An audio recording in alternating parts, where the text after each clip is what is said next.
सम्पूर्णलाई मेरो नमस्कार। आज म आध्यात्मिक र वैज्ञानिक तरिकाले हिलिङ गर्दै आइरहनु भएको हाम्रो हेक्स हिलिङ हबको प्रोप्राइटर भानु गैरेज्यूसँग छोटो मिठो यो हिप्नोसिसको बारेमा कुरा गर्न गइरहेको छु। उहाँलाई यो कार्यक्रममा स्वागत छ। धन्यवाद सञ्जय सर। सर, यो आखिरमा हिलिङ किन गरिन्छ त? अहिलेको युगमा यो इनर्जी हिलिङ अहिलेका व्यक्तिहरूलाई विशेष यसको आवश्यकता के चिज छ र हामीलाई हिलिङबाट के चिजको फाइदा हुन्छ त? यसको बारेमा बताइदिनुहोस्। हिलिङ भनेको चाहिँ हाम्रो शरीरमा हुने विभिन्न ऊर्जाहरूको अवस्था हुन्छ। त्यो अवस्थालाई चाहिँ ब्यालेन्समा ल्याउन हाम्रो शरीरमा भएको 7वटा चक्रहरूलाई ब्यालेन्समा ल्याउन गरिन्छ। यसबाट चाहिँ तपाईँको शारीरिक, मानसिक र भावनात्मक समस्याहरू चाहिँ हटाउनको लागि इनर्जी हिलिङ गर्न सकिन्छ। जानकारीको लागि धन्यवाद। त्यसै गरी हाम्रो यो हिप्नोसिस र इनर्जी हिलिङमा चाहिँ के फरक छ, यसको बारेमा पनि हामीलाई प्रश्न बनाइदिनुहोस्। सञ्जय सर, तपाईँले एकदमै राम्रो क्वेसन सोध्नुभयो। हिप्नोसिस र इनर्जी हिलिङमा के फरक छ भन्ने यो धेरैजनाको क्वेसन पनि रहेको छ। हिप्नोसिस भनेको चाहिँ हाम्रो सबकन्सियस माइन्डलाई प्रोग्रामिङ गर्ने एउटा तरिका हो। यो भनेको चाहिँ कस्तो भन्दा व्यक्तिहरूलाई ढलाएको देख्नुहुन्छ भिडियोमा, होइन? त्यो ढलाएको भनेको चाहिँ व्यक्ति पूर्ण रूपले बेहोस भएको होइन। त्यो भनेको चाहिँ व्यक्तिको सबकन्सियस माइन्ड एकदमै सक्रिय अवस्थामा हुन्छ। कन्सियस लेभलले एकदमै कम काम गरेको हुन्छ र सबकन्सियस माइन्ड भनेको अति सक्रिय अवस्थामा भएको अवस्थामा चाहिँ हिलरले दिएको प्रोग्रामिङहरू चाहिँ व्यक्तिले सजिलैसँग रिसिभ गर्न सक्छ अथवा त्यसलाई आफ्नो जीवनमा परिवर्तन गर्न सक्छ। यो भनेको चाहिँ हिप्नोसिस हो। अर्को इनर्जी हिलिङ भनेको चाहिँ हाम्रो शरीरमा बग्ने विभिन्न प्रकारका ऊर्जाहरू हुन्छ। हाम्रो शरीरमा चाहिँ 7वटा चक्र हुन्छ। त्यसको ऊर्जाहरूलाई ब्यालेन्समा ल्याएर गरिने हिलिङ भनेको चाहिँ इनर्जी हिलिङ हो। हिप्नोसिस भनेको चाहिँ सबकन्सियस माइन्डले प्रोग्रामिङ गर्ने, इनर्जी हिलिङ भनेको चाहिँ हाम्रो शरीरमा हुने प्राण ऊर्जाहरू, विभिन्न ऊर्जाहरूलाई ब्यालेन्समा ल्याउने प्रक्रिया हो।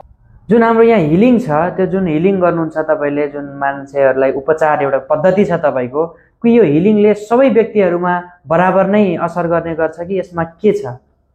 हो, यो धेरैले सोध्ने क्वेसन हो। इनर्जी हिलिङले चाहिँ सबै व्यक्तिहरूमा बराबर काम गर्छ भन्ने हुँदैन। व्यक्तिको अवस्था, व्यक्तिको समस्या अनुसार चाहिँ व्यक्ति फरक फरक प्रकारका व्यक्तिहरू हुन्छन्। सेन्सिटिभ, मिडियम सेन्सिटिभ र नन सेन्सिटिभ व्यक्तिहरू हुन्छ। सेन्सिटिभ व्यक्तिहरूलाई अलि छिटो ऊर्जाहरूले काम गर्छ, मिडियम सेन्सिटिभलाई बराबर एङ्गलमा काम गर्छ, बराबर रूपमा काम गर्छ भने चाहिँ नन सेन्सिटिभलाई अलिक कम रूपमा चाहिँ काम गर्न सक्छ। यो चाहिँ सबैमा बराबर हुन्छ भन्ने हुँदैन। अनि यो हाम्रो हेक्स हिलिङ हबमा चाहिँ बिरामीको उपचार मात्रै हुन्छ, हिलिङ मात्रै हुन्छ कि कुनै व्यक्तिले आएर म पनि हिलर बन्छु, ट्रेनर बन्छु, म पनि यस्तै आफ्नो ठाउँमा गएर चाहिँ यस्तै हिलिङ गर्न चाहन्छु भनेर ट्रेनिङ लिन आउने व्यक्तिको लागि के छ सुविधा? यहाँ हाम्रो ट्रेनिङ उपलब्ध हुन्छ त? हो, हामीसँग चाहिँ तपाईँले फिजिकल रूपमा ट्रेनिङ लिन चाहनुहुन्छ, फिजिकल रूपमा हिलिङ लिन चाहनुहुन्छ भने हाम्रो हेक्स हिलिङ हबको कार्यालय बुटवल मिलनचोकमा रहेको छ। यहाँ आएर लिन सक्नुहुन्छ। यदि तपाईँ टाढादेखि हुनुहुन्छ, हिलर बनेर, दक्ष हिलर बनेर काम गर्न चाहनुहुन्छ भने चाहिँ हाम्रो अनलाइनबाट पनि ट्रेनिङ क्लासहरू चलिरहेको छ, त्यो लिन सक्नुहुन्छ। दक्ष हिलर बनेर एकदमै राम्रोसँग काम गर्न सक्नुहुन्छ। ठिकै छ, धेरै कुराको जानकारी दिइसक्नु भएको छ। त्यसै गरी यो आखिरमा हिलिङ के हो त? यसमा चाहिँ तन्त्र, मन्त्र, यन्त्र भन्ने पनि सुनिन्छ। यो तन्त्र, मन्त्र, यन्त्र भनेको के हो? हो, तन्त्र भनेको हिलिङ गर्ने चिजमा तपाईँले सुनिरहेको शब्दहरू हुन्छ अथवा हाम्रो आध्यात्मिक कुराहरूमा लाग्नुभएको व्यक्तिहरूले तन्त्र, मन्त्र, यन्त्रका कुराहरू धेरै सुन्नुहुन्छ।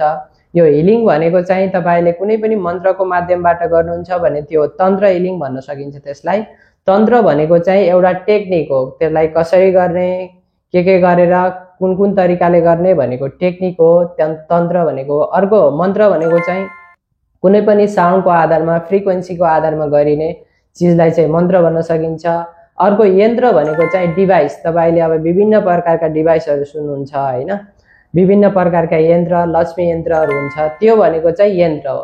तन्त्र भनेको चाहिँ तरिका, मन्त्र भनेको कुनै पनि शब्दहरू अथवा फ्रिक्वेन्सी, अर्को यन्त्र भनेको चाहिँ डिभाइस। तपाईँले धेरै धेरै धन्यवाद। हाम्रो यो छोटो मिठो कार्यक्रममा आएर चाहिँ हेक्स हिलिङ हबको बारेमा बताइदिनु भयो, हामीलाई सहज बनाइदिनु भयो। आजको युगमा यो व्यक्तिलाई किन चाहिन्छ, यसको आवश्यकता के छ, कति छ र यसबाट के हुन्छ भन्ने सबै कुरा बताइदिनु भएकोमा धन्यवाद।